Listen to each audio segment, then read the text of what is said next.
all of a sudden you could be live. And all of a sudden we are live. Good morning, and welcome to your business in digital. Good morning, team. How are you guys doing today? Good morning. Good Good morning. morning. I'm great. Happy Awesome. Wednesday, all. Happy Wednesday. Good to see It is everybody's Wednesday face. already. Woo, man. Whoa. It's like week is like flying by. So, but I know we have a jam-packed show, so let's click to the intro.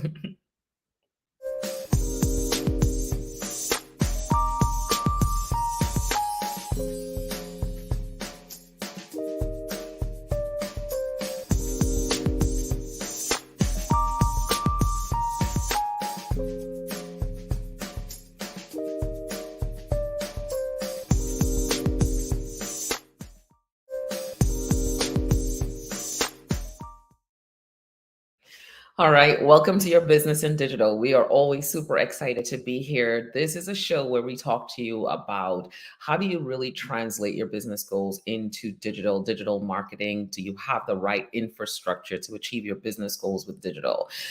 We have represented here all the parts, the key parts of any small business, any SMB. We have finance in the building, we have sales in the building, we have operations in the building, and of course, we have marketing in the building, where we get to have a really solid conversation about goals through digital and digital marketing. We understand that you spend a lot of money, right? And you want to see the return on that investment. We want to get you way beyond the likes and follows to money in the bank through digital. So that's why we do this show. So let me tell you where you can connect with us. You can connect with us in a few places, but definitely check us out on YouTube, subscribe to the channel, watch the show live. If you don't get to watch it live, that's fine. Check it out afterwards. It's always a great time. We kind of have all the little timestamps so you can kind of go in, check out the hot topics, check out the like segments, check out some of our guest shows. They are amazing.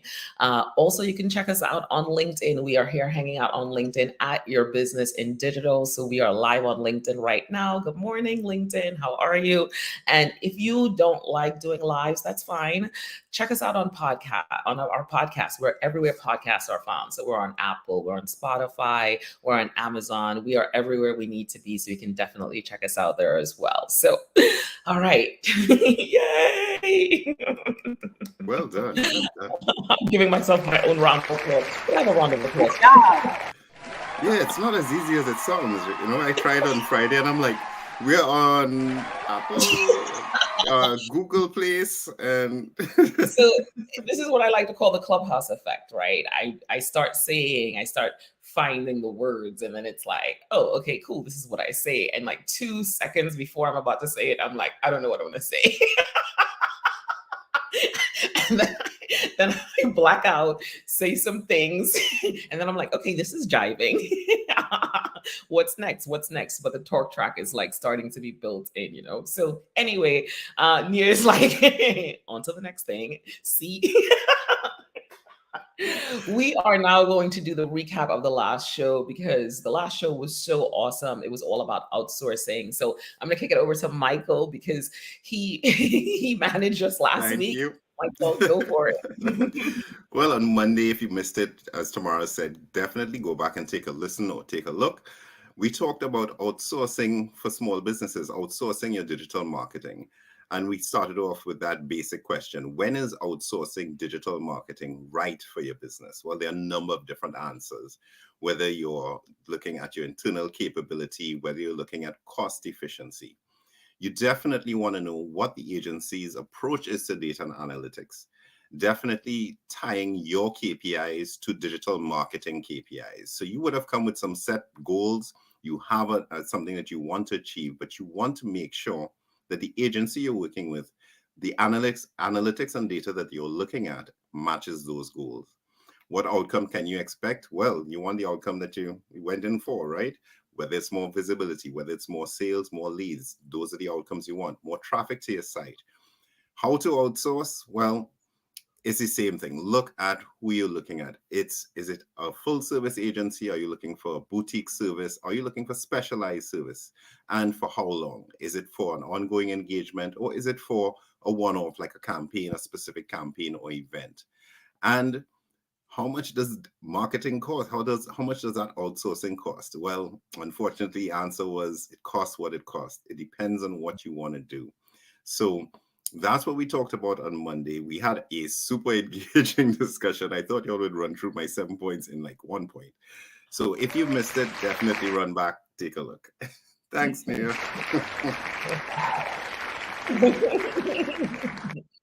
Oh man, Monday was good. We did. Sometimes we do that, right? We kind of run through the points But while we were good. We were good. I think I just didn't expect y'all to dig in so quickly right.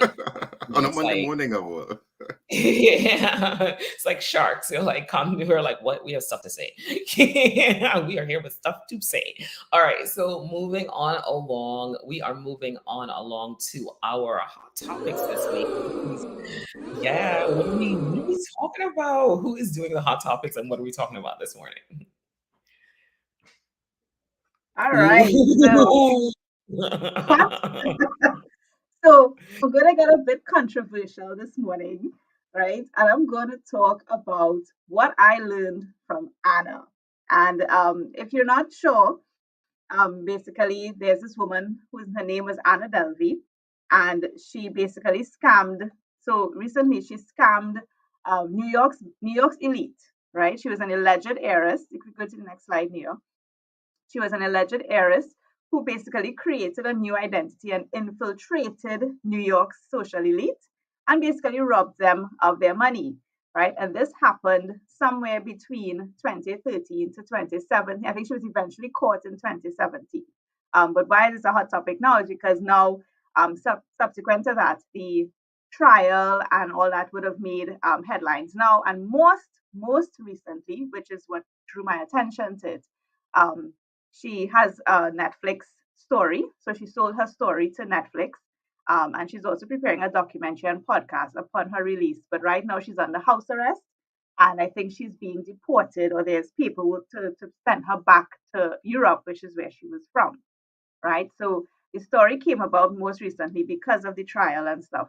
But her whole story was basically that she infiltrated New York. Picture she's infiltrating these rich people and she's telling them that she's an heiress and she's rich and famous where she's from. And she basically scammed them out of money because she told them she was going to set up a foundation. She told them she was going to set up this art foundation and she's going to need all these millions of dollars. And she basically wined and dined through New York City between that 4 year period, staying in expensive hotels, getting people to pay things for her as well. I guess that's the whole thing about the con, right? And she basically ran up hotel bills. Some bills she did not pay. Some people she never paid back. But she basically lived this lavish lifestyle. She put herself out there as being an heiress. She was consistent in her story and she kept putting up this front. Now, that's the whole point of this scam, right? Now, I don't want to focus on the scam itself, right? That's not what I know. I'm saying I'm getting controversial, but I'm not talking about the scam itself because I'm thinking there's still something that we can learn from Anna. So, what can we learn from Anna? So, three things that I think I want to highlight about Anna's story. So, consistency is key. The first thing is consistency is key. She was consistent in what she did to give the impression that she had money. Even down to the trial, she maintained her look by wearing designer clothes, that sort of thing. But she was very consistent in her the persona that she was putting on, right? She would tip heavily when she goes to hotels, running up she would run up the hotel bill, of course, staying in lavish hotels and spending money, but she was known as a giver, right? She would tip heavily so that she would always get help when she goes to places. But she always put this front out of she's an heiress and she has money. So why is that? Why should we even think about that? So think about now she did this on a lie, right? Think about you as a business owner. You have a good idea. You need to be consistent in your idea and it has to be grounded somewhere, right? In Anna's case, it was grounded in her belief that she was rich and she was putting this out there. So I want people to remember that if you are consistent in your idea and consistently put that out there, that is what is key to getting your business out there and maintaining that image. So consistency is key. The second thing is that marketing works, right? As we can see, even in the early days, what I would say is the early days of social media, somewhere around 2013, she used social media as well to show off her image and gain the popularity. So she marketed herself as this heiress, and she made sure that all roads led back to her image of being an heiress. So marketing works. And the final thing is ABC. I'm going to steal this one from Michelle. Always be closing. She sees her opportunity, right? She sold her story, even in her own demise. And as business owners, I think we need to remember the opportunity, even in unsuccessful transactions or even in unsuccessful situations. And she found a way. She sold her story to Netflix. Right now, it is airing on Netflix under the name Inventing Anna, and it's based on her story. And as well as I understand other people wrote books about her. I don't know if she's getting anything from that, but she herself is going to put on a podcast and write a book. So always be closing. Look for the opportunity, even if it's in a unsuccessful situation. There's still probably something that you can grab, that you could probably make something out of the situation, right? So, like I said, I'm a bit controversial. I know it was a scam. I don't want to focus on the fact that she conned these people, guys, but I was just fascinated by the story, by the fact that she was able to do it, and by the fact that, the lesson that I saw in it. The lesson that I saw in it was that, hey, you could make this is really lemonade from lemons, as you guys in America say. We say something else, but you're really making lemonade out of lemons. So yeah, that's my hot topic.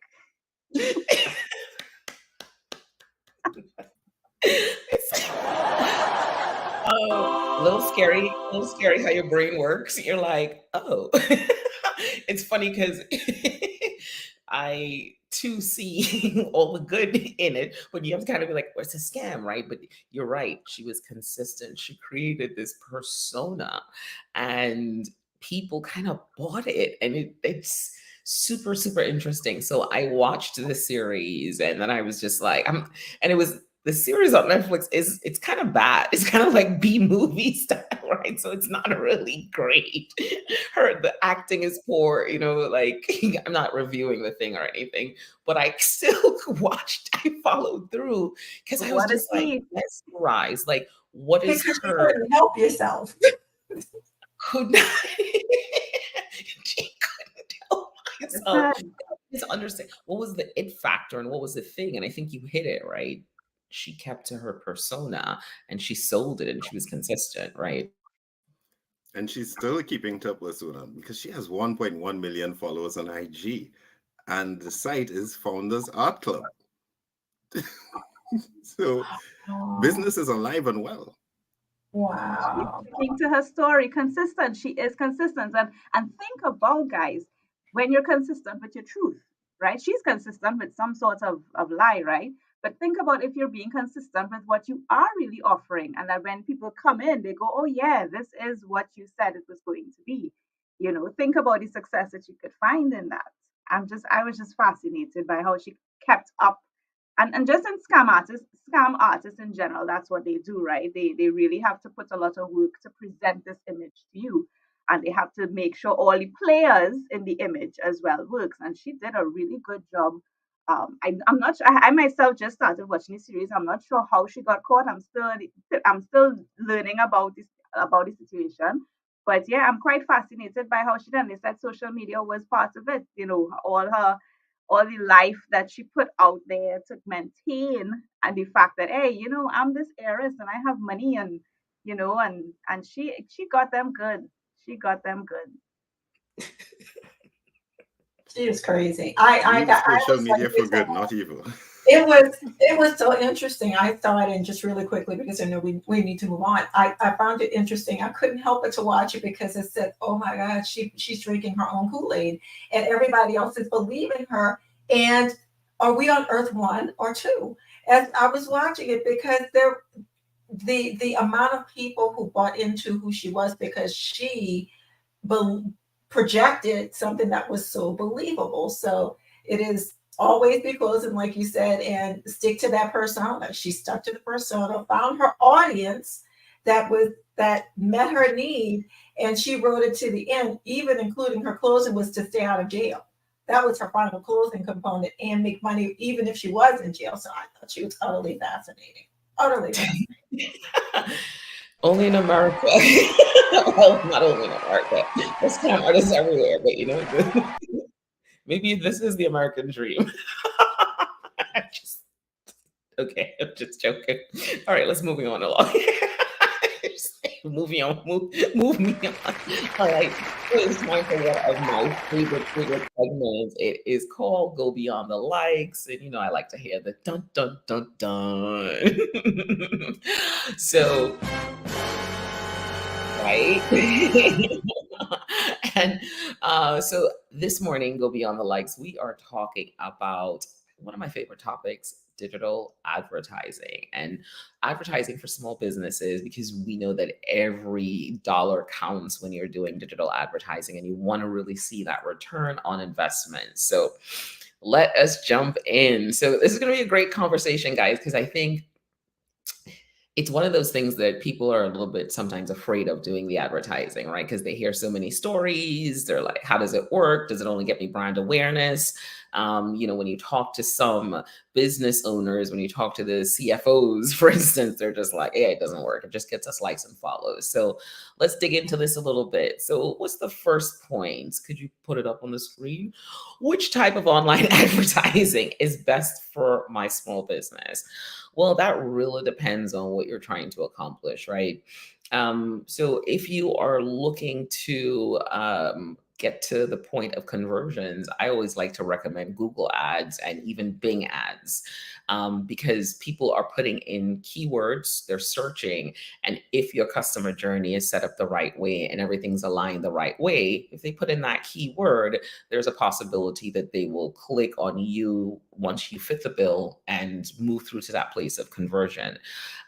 Social media advertising could be good for you as well too, to introduce people to your product, your service. There are conversion opportunities there, but you really have to determine where your target audience is. So I'm going to kick it over to somebody to jump in a little bit and talk a little bit about maybe some, ask about other types of advertising. Happy to jump in. There's display, there's a bunch of different things, but it really comes back to the goals, what you're trying to accomplish, and going from there. I like display marketing. And for those, well, no, we have a relationship, I should say. And for you in the community, display marketing, remember that little thing you click on some website, you get distracted, go out, and then for some reason that shoe you were looking at suddenly follows you wherever you are and it's popping up. Well, that's display remarketing. And I enjoy it because it's so far down the funnel because we have shown real interest in it and we are very close to purchasing. So it's really targeted and really down to the wire and what we as a business owner is looking for in a customer to get them to move forward and say yes to it. So I'm 100%. a remark. And so just to connect that, remarketing is available in both Google, Bing, and social media, right? So as Michelle said, it's really that thing where how do they engage with you first, right? Did they click and get to your website? If they clicked and they got to your website, then you can have a rule, right? This is a little technical, but a rule that says anyone that came to my website and spent maybe 2 minutes, they're viable, right? They read the content, so show them those remarketing ads. So it doesn't have to be that you're showing it to everyone all the time that's come to your website, because maybe someone comes to your website and they spend 20 seconds. They maybe were like, oh, this is not the right place for me, right? That's what that's kind of saying. So you want to kind of track to see where people are in that funnel and then show those people the retargeting. And that's why it's really so bottom of the funnel, as Michelle talks about, because it's the people who have shown the most intention in their buying behavior. It's like, what's crazy is how all these conversations come back together with every show we've done in the last 2 weeks.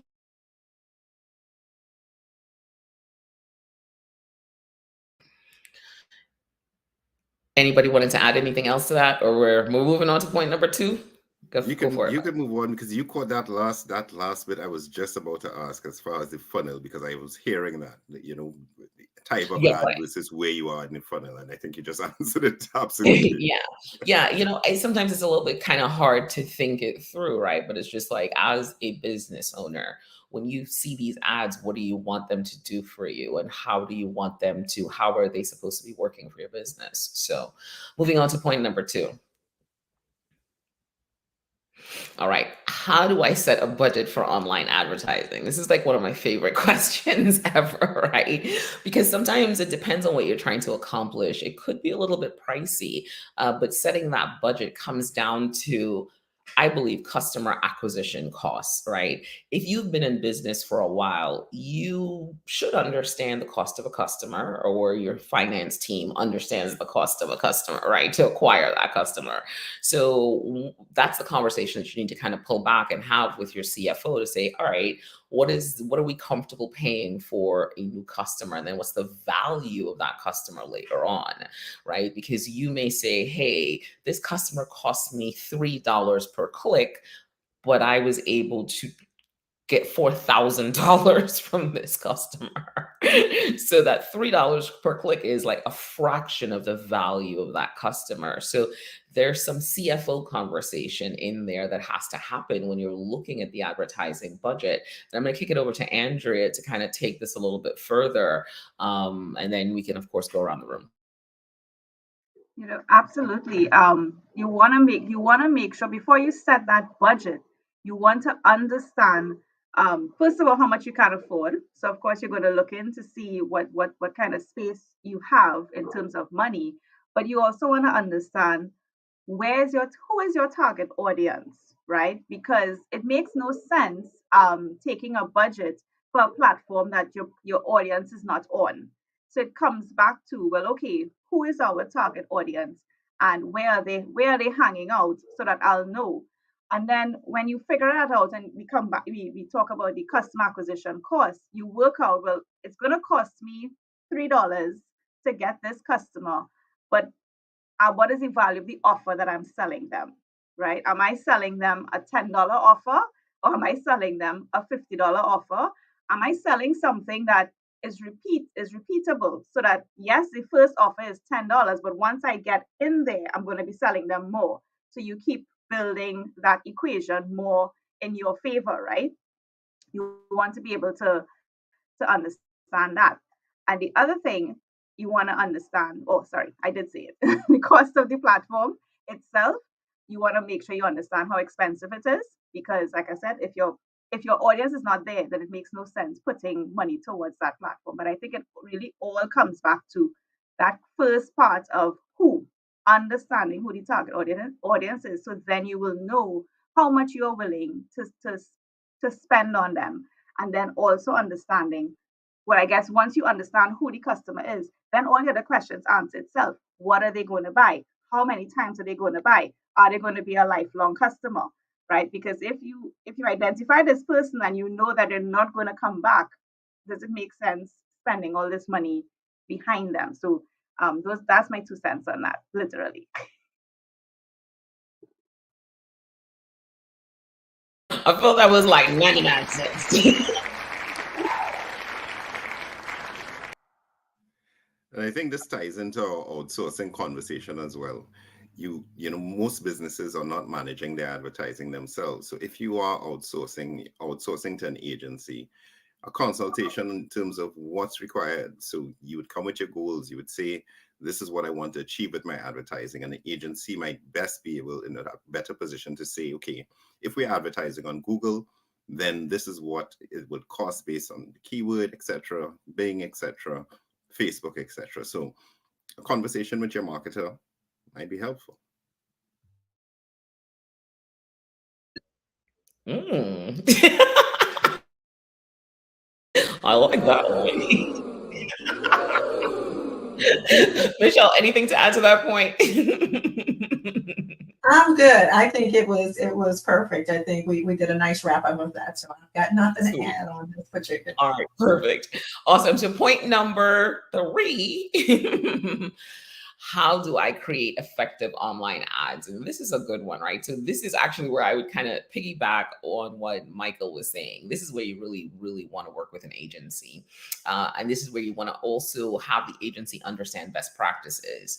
And as a business owner, you want to business owner, CFO, CMO, wherever you are, you want to kind of understand some of those best practices because they give you metrics. What are the industry standards? What's happening? So you really kind of start looking to see what is this the best ad, or did your marketing or team create an ad that they liked? They're like, we like this. When the platform says, hey, it needs to be a carousel, it needs to be this way, yellow is the best color, this happens this time of day, this needs to happen, these words need to be highlighted, you cannot use these words, all the things, right? But it has to be that thing that really draws them in. So Michelle, I'm going to kick it over to you to talk a little bit about, what the ad should, that look and feel of that.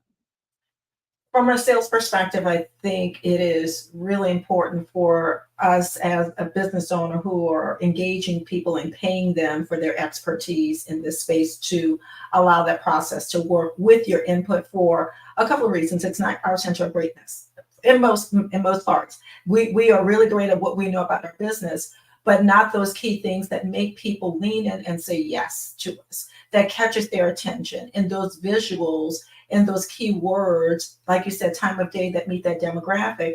They are understanding of the numbers that make people lean in, click, and stay engaged, and then buy from us. And it is important that we embrace that, because we are either going to get in the way and disrupt the sales process and therefore the revenue turn, or we're going to sit back, allow the process to happen, and provide feedback based upon what we know about our business. So it is a partnership. They bring the expertise to the table on what makes people buy, where and why, and we bring in and say, but this is what I need to them to know about my brand, my business, what my intent is for that product line or that service offering. So it's a two-way street, and it's a combination of thought process. But you've got to let the experts do their job and teach them about your business. Can I get a round of applause for that? 100%. Let the experts do their job, because so many times we see people get hung up on the creative, and that is the thing that sometimes doesn't move stuff forward, right? It's the creative from their web design all the way to the advertising design, because that's the one thing they can see. But the things that matter in the background, right? The target audience, who the ad is targeting, is it set up specifically, the tracking, the analytics, all those things really are some of the big picture items that you should be focused on, but we get hung up on that thing that we can see. And we're sometimes not even the target audience being that person. So yeah, I think it's 100% right. Bring what you bring to the table and make sure that you're paying attention to the expertise. So, all right, moving on to point number 4. So point number 4 is, how do I target my online ads to the right audience, right? And this lines up perfectly. You, number one, need to make sure that they're there, but behind the scenes, depending on the platform, right? If it's Facebook or Meta, right? I just saw, but I can say Facebook. Meta is the company. They have detailed targeting information, interests. In the US, they have information around, the highest income zip codes. So if you have a premium product, so there's a lot of information that allows you to hone in on that target, but you need to build out your persona, right? You need to know these things. It's not just like, hey, I want to target women in their 30s, and I want to target women in their 30s who may do this might be interested in this, may look at these things. You really got to flesh out those personas, because that's what helps you get to that place of the target. So understanding where your audience is, number one, and then understanding that behind the scenes, there are these ad groups, sometimes these ad sets that connect back to those targets, right? So I'm going to kick that over to somebody. I'm never choosing. I just want to, sorry, I just want to say, being answer it with a consumer hat, right? How to that right ad. I experienced that recently. I'm going to talk about a car again, but when we started that journey, my feed just became you know, all the different car dealers. And strangely enough, it was all the car dealers in my geographical area, which is central Trinidad. It hardly had, I didn't get anything from outside of where I was. And my, for those couple of weeks, for that month, my entire feed was just that. And then, especially if I shared it with my husband, oh, I saw this, and I'll share it with him. So then his feed now, he's like, yeah, my feed just, both of us was just comparing, and we eventually got the same ads coming towards us. And I think, that's it in motion, right? That's the whole concept in motion. So I could say with my consumer hat on here, I've seen it, it's happened to me. And I've responded to it. That's the thing, because Right. eventually I And went with someone. right. And what did you respond to in the creative though? Like, do you remember the thing that was it the call to action, or was it like a color that drew you in, or was it what was the thing that drew you into where you ended up in the long run? Your car It choice. was actually the car itself, because after the first couple of weeks we were very sure what model we were looking for. So I actually kept getting ads on the model itself that I was looking for, the actual car that I was looking for. I did not get ads for models that I wasn't looking for, which now that you asking me, I was like, oh, that's true. I didn't see any ads for things that I wasn't looking for, or people that because the model that I was looking for was particularly wasn't available at certain dealers. So those dealers weren't coming up, but the ones that had it, it was coming up actually. And then so now you narrow it down. So top of the funnel, I'm looking for a car. We narrow it down. It's this car. It's one of these 5 or 6 people. How did you go about your choice? I mean, so in the end, a recommendation came from off of Facebook from someone when we started to explain. Well, we were looking at this person said, "Well, why don't you check out these people?" I said, "Okay, let me go look for them." And sure enough, they were already somewhere in the orbit there. I just didn't pull them out. But having then had the offline interaction with someone that said, "Hey, no, they were really good. I'm good. I know them. I'll check them out." We eventually went with that person, right?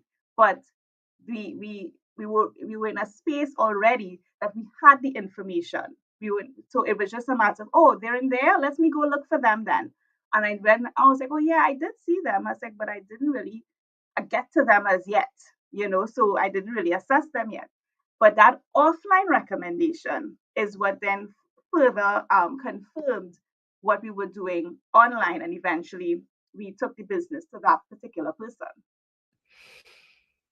This is what I like to call marketing in motion. I mean, do I still have that banner? Because that is true marketing in motion. And the fact that even in the funnel, we have to have an offline component, the referral, the recommendation, the voice of the other customer, the advocate, sealing the deal to then have you go in and be like, this is the guy. So that's how the ad works. They were in your world. You knew that they had the car, and then the referral connected the dots. I mean, can I have a round of applause? Because I don't know that this could have been any more perfect. Michelle, I mean, sales goals. I mean, look at that example. I thought that was so awesome of an example, Andrea, and thank you for offering that up, because you really showed exactly how respect how the back end from a marketing perspective, how the ads that were served up to you were quite specific. It narrowed down to, as you said, the market that you were looking for, so in Trinidad. So the market, they were very intentional in their ask and location. When you, whatever terms you put in were so refined over the course of time that you went from general car search down to a real specific model.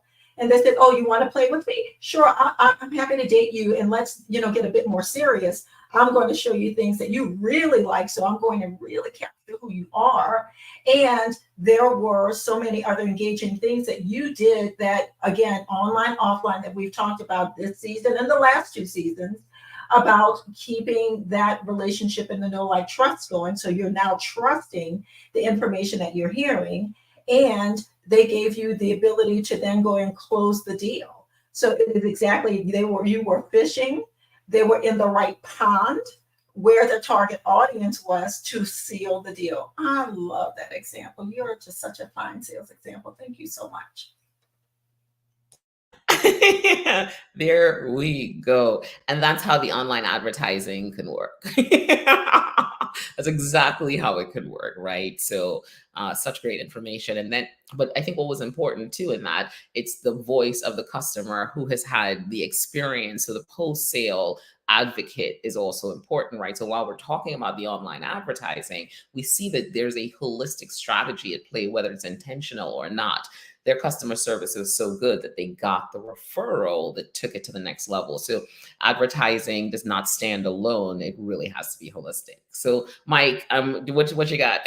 I just wanted to run this up against other types of advertising. So whether television or radio or newspaper. So think of the power of that, right? That this ad is following you.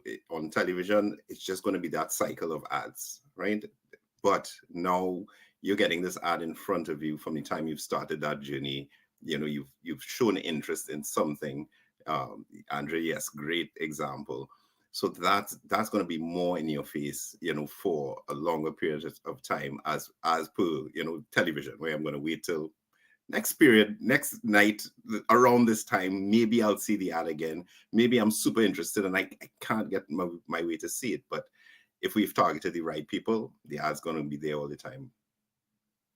Mike, you touch on something there. One of the key things about social media advertising, and again, with my consumer hat on, is that in the end, what ended up happening is that between my husband and I, our WhatsApp chats with each other was just ads that we kept sharing, or posts that we kept sharing with each other. Hey, have you checked this? Have you checked this? So when we sat to talk, when we said, oh, okay, you know what you saw today? We actually just pulled up on our phone now in our WhatsApp chat. Oh, and I saw this, I saw this. So the savability of it, I don't know if that's a word, but what you said there is correct. If we had seen these ads on the TV, I was not going to respond the way that I responded. The fact that I now have something tangible that I could click save, I've saved it somewhere, and I was like, okay, I'm going to come back to this, right? And my way of saving was to send it to him. Other ways would be somebody might bookmark it or whatever. That's if you're online, if you're on your website or something. But that's what we did. Our method was, if I see something that looks interesting, I send it to him. If he sees something, he sends it back to me. So when we were ready to make that decision, we just went and opened back our phone and just went back through the list. That, I think, is one of the key things with social media and using your posts and your ads. Good stuff, guys. We spent a little bit of time there, but I think there was a lot of value in there. So moving on to number 5, and I'm sure I can make up some time with this question. So number 5 is, how do you track the results of your online advertising campaigns? Well, you actually have to define those metrics ahead of time to understand how are you going to track it, right? So let's just take Andrea's ad, for instance. What they were tracking in those metrics was the number of saves, the number of, times you shared it. They started to dig in to be like, okay, there's some interest here. There's some intentionality here. So they're looking at those numbers, and then they're looking at if there's a form. Did she complete the form to get more information? So that's another area that you could look at to say, hey, she completed this. She's definitely interested. This is what her budget is. She's giving me more and more information. So all the way through with the advertising, you can actually check from brand awareness, which is really impressions, all the way through the click through, all the way to the end of that conversion, with them coming in offline if you've tracked it the right way. Google Analytics is really great for this. It's a great tool that sums up the entire thing, right? It says, here's where it came from, here's what happened, and you can connect your email to that. You can connect every digital tool you have to the analytics, your email marketing, your social media, so that you're looking at the right analytics. It's showing you the referral traffic, and it's also telling you how many leads you got, all the things that you got from this online advertising. So you want to know, what are the KPIs that are going to matter to me, and how am I going to look at those in relation to achieving my goals? What are the steps? Impressions, to click through to this, to leads, to blah, blah, blah, to conversion, to, hey, Andrea, we saw she started, and you can kind of track it back. she started online with an ad. And, that's where a great CRM like HubSpot is like perfect, right? To really show you exactly all those things. She started here, she did this, she did this, she did this, she came in, and then 3 months later, she bought the car. The sales cycle was 3 months from beginning to end, especially when someone knows what they're looking for, right? That's the conversation. I thought it was lovely because it was the analytics behind the call and response. Your call was, I need a car of this, and the marketing came back and said, oh, that's what you want, let me give you this. And as you became more specific, they responded to you in kind and what you were seeking to help you to make that decision. Maybe a visual, maybe information. They were hitting on who each of the influencers and the decision makers were in that process, you and your husband. So that met each of your needs, and they allowed you to converse in your way, share the information, then come back and ask more questions in your way, and kept engaged. So it was the call and response in the sales cycle in the journey to help you to become more trusting and to help you to make the decision. I love that. I really like that you talk about things being set up the right way to track. I think that's one place a lot of businesses, they have the elements, as you said, the advertising. We've gone into some ads and seen where, there's not a trackable flow to say, as you said, from seeing the ad to conversion, where, they're putting out money. So you don't want to be in that position where it's not set up correctly to track.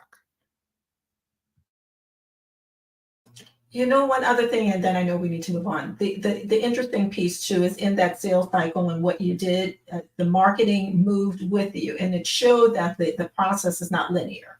We say that often here, and that it's not a straight line. You start here and you finish here. There are ins and outs throughout the place, and a good marketing agency will help you to understand what that is. And when someone veers off course, how do you bring them back to center and then take them to the next step? And that's what this marketing did. That was a fine example of exactly that happening. And go, Andrea. Yeah. One thing I want to highlight as we're talking about analytics is I think business owners need to remember, and I think you said it tomorrow, what is important to you, but what is important to you when? So when you're now starting out and you're probably just trying to build awareness, you may not get the sale right away. So the KPI of how much sales came from online may not be too relevant at that point. So I think it's important with the analytics, figuring out which KPI is right for you based on the stage that you are in your business journey, right? Are you fully established and just trying to drive sales for a particular event? Or are you just starting out and just trying to get known? And if you're trying to get known, what you're looking for is shares, you're looking for saves. Me in particular, I love the saves because of my goal is education. My goal is making you think about things differently and sharing information. So for me, if you save my stuff, it means, hey, I struck a nerve.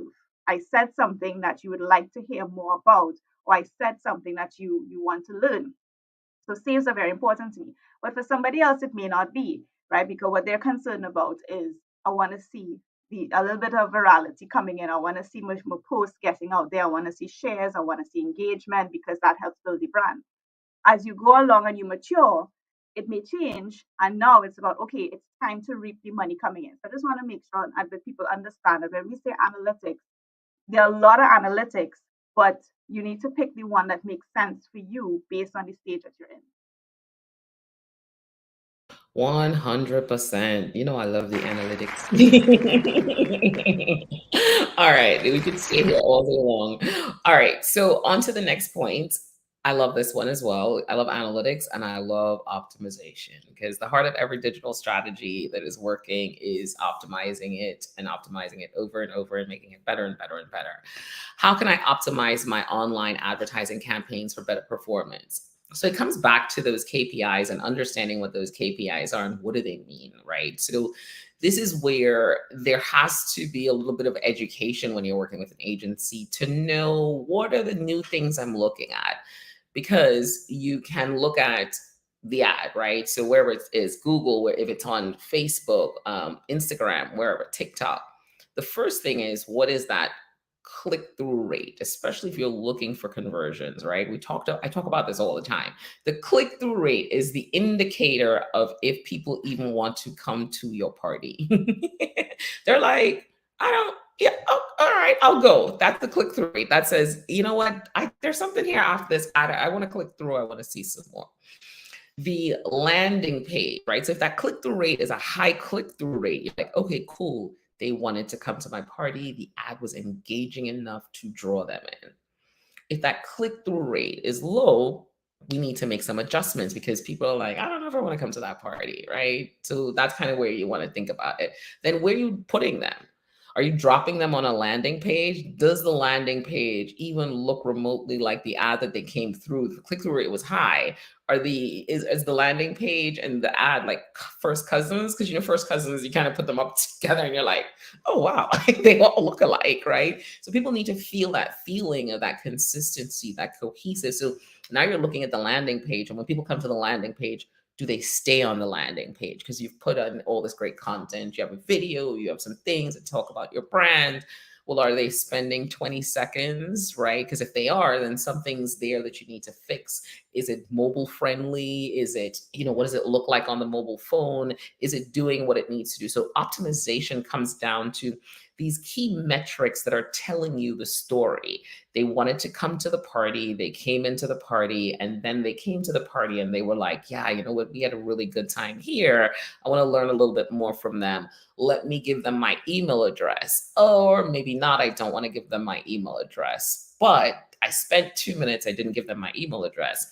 Now you get to serve them that retargeting ad because they did something, they may have been busy and walked away, or maybe they get too many emails, but there was some interest there. So those are the metrics you want to start looking at. The people that go down your email path, what emails are you sending them? And then what are they clicking through, opening, not opening, and what are the other actions that they're taking? So optimization comes down to these very specific actions. Did they take this action? No. Okay, so I need to solve for this thing. Did they take this action? Yes. Great. Did they take the next action? Oh, no. Great. What I need to solve for this. So optimization comes about to be all the things in the funnel that matter. And that's where you kind of focus your energy. So hopefully I didn't go too far into the party I lines. think you hit on the perfect analogy, and that entrance to the party. So it's about those supporting characters. So yes, there's the ad itself, there's as you said, all the design elements, what it says, and so, but does it support what the party actually looks like? Does the bar have premium drinks? Is there a band when I come through the door, right? So it's all those supporting characters. You talk about email. Your ad has driven me to give you my email address. What's that first email I get? That could be so make or break. Just that first email. Forget the long sequences of 6 emails and 7 emails. 1 email, right? So I think that optimization, you want to really think about customer journey, right? And what other pieces are going to support that ad. Because we spoke about Netflix earlier. I feel like it's like when you look at a trailer, when you're looking for something to watch, and the trailer is what gets you in the door. And then when you start to watch the show, you realize, oh, no, this is not what I thought it was going to be. And then you hop back out. And then you hop back and say, I'm not going to watch that anymore. And it just stays unwatched, or it stays in your list forever because you just never go back to it. So many of those. I have so many of those. Oh, that's hilarious. I love that. All right. So this one, all right, we're moving on to question number 7. And I love this one. And Michelle, I'm going to give this over to you. How can I measure the ROI of my online advertising for my small business? So, the ROI conversation is always a big one. And I know you explain in your day job, you explain that all the time. How am I saying the ROI? I'm going to actually lean in, and I'm looking in the camera. And whenever you listen, Katina with Canopy Law, one of my people that I work with, we literally just had this conversation a couple of days ago. And I think it's important that we start somewhere, that Andrea, well, all of us have said at some point, we need to understand what our goal is for conversion. What is that target that we want, and quantify exactly what that is so that we know a basis of measurement for that result.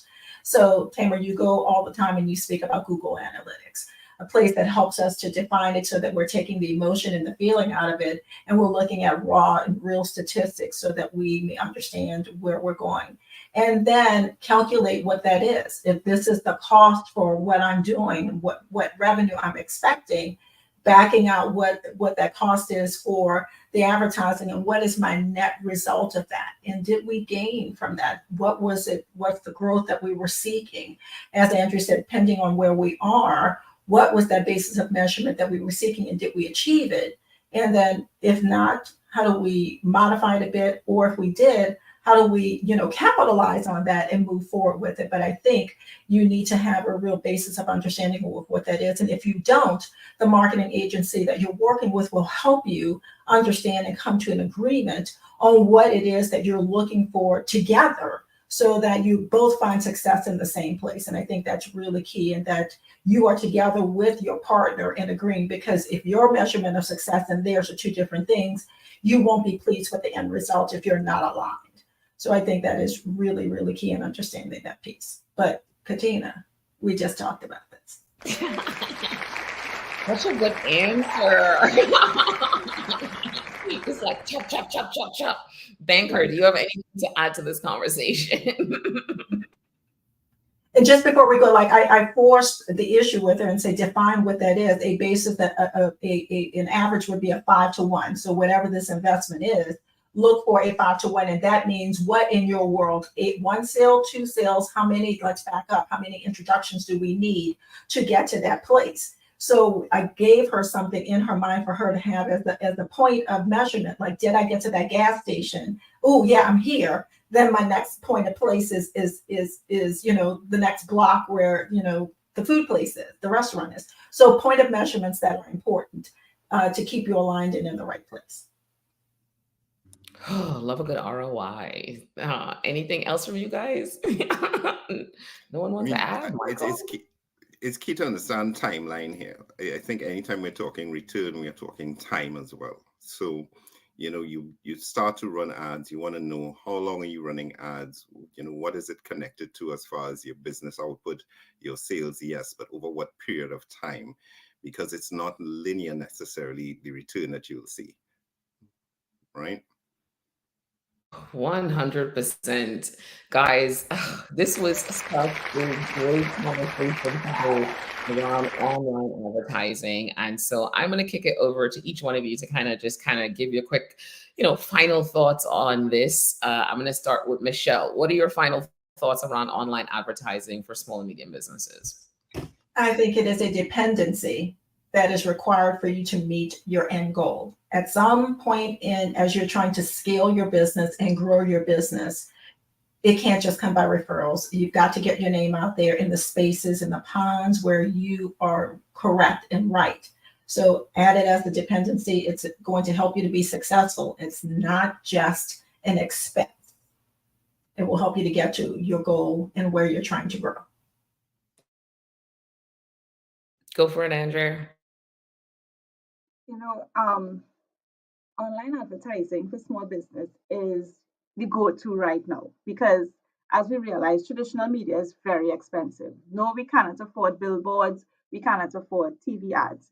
And it's a really great place to be in though because we are also seeing where that traditional media people are not really there anymore, right? People are more on their phones. So if you could get your information on their phone for them to see, you're in a great place. However, we not don't go wild and crazy with the online advertising and make it the be all and end all.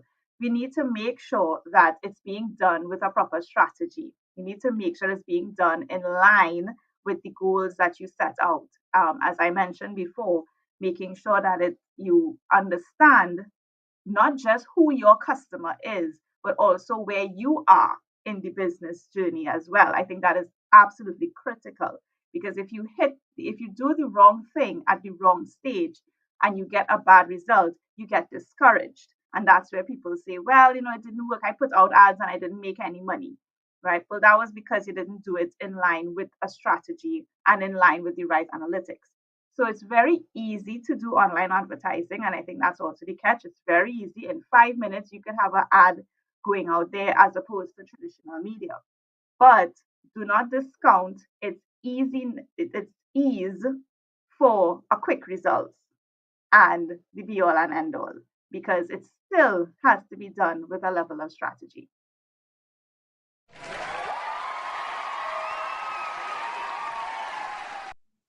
And I'd just like to add it in that 5 minutes that it's probably easy for you to, as a small business, to set up. You shouldn't, because in that 5 minutes you could probably waste a lot of money.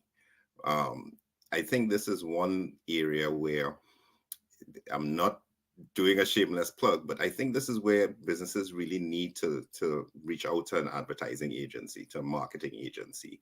There are so many nuances, as Tamara talked about this entire show. There's so many nuances that it's easy to see leakage in terms of your ad spend. And if we are talking making your ad dollars count, you want to bring in the experts. You want to talk to the experts to say, okay, I'm advertising now. This is not posting. This is not, newsletters. This is advertising money. And we want to make sure we have that return. So talk to your marketers. Talk to us. 100% love that. And I'll just add to that, right? Advertising, as Michelle said, is a great way to scale your business. As Andrea said, you must have a strategy. And as Michael said, you should talk to an expert about it, right? I think those things are really, really important for you to get the most out of your digital advertising. It can take your business to the next level. But if you go back and listen to all the videos we've done, all the podcasts we've done in season 2 and this season, we talk about the customer journey. We talk about your web presence. We talk about all the things. We talk about holistic strategy. Advertising does not stand on its own. It has to be connected to a holistic strategy. And that's what's important, right? So it's really looking at all the things you've been doing offline. That's what you bring to the table in advertising. What you've been doing offline that works, bring that to the table with your agency, because then they can help you translate that into digital, right? And so that's exactly why we do this show, because we are your business in digital, and we help you translate your offline goals, make sure that you're achieving those business goals in digital. We give you that perspective of, as a business owner, as a CEO, as a CFO, as a CMO, what should you be thinking about? Where should you be concerned, right? Don't get hung up on the creative, get hung up on, how does this connect back to my goals? Where are my KPIs? And again, this is what we do here at the show. That's why we have the representation from a CFO, sales, operations, and marketing to really have those holistic digital marketing strategies. So thank you for joining us here at Your Business in Digital. And don't forget to follow us. We want you to connect with us in all the right places. So connect with us on YouTube, LinkedIn, we're everywhere podcasts are as well too, Spotify, Apple, all the cool places. So definitely check us out. Share this with someone. Share this with a business owner, a CFO, a CMO, any executive leader that's looking to get more out of their digital marketing, really have a solid infrastructure that can help them achieve their business goals. Thank you so much for joining us. I'm Tamara. We'll see you here on Monday. Have an amazing, amazing day. Take it easy, guys. Bye.